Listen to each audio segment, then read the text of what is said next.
Depuis quelque temps, les organismes chargés de l'application de la loi aux États-Unis harcèlent les citoyens chinois par des entrevues au point d'entrée et de sortie et des interviews de porte à porte.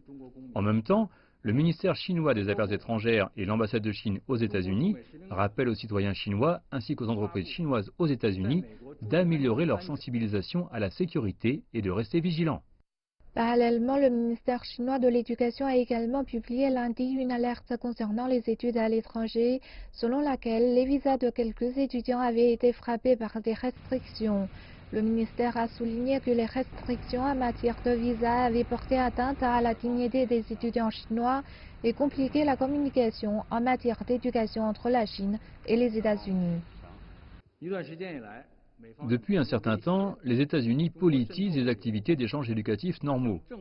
Les États-Unis ont calomnié les instituts Confucius comme outil pour accroître l'influence politique de la Chine dans le pays. Washington a calomnié certains universitaires et étudiants chinois, disant qu'ils se livraient à des activités d'espionnage. Les États-Unis ont également annulé le visa de 10 ans pour certains universitaires chinois spécialisés dans les relations sino-américaines. Tout cela nuit aux échanges culturels entre la Chine et les États-Unis. La Chine a toujours promu la coopération avec les autres pays en matière d'éducation et d'échanges culturels. Mais ces activités devraient être menées sur la base du respect mutuel.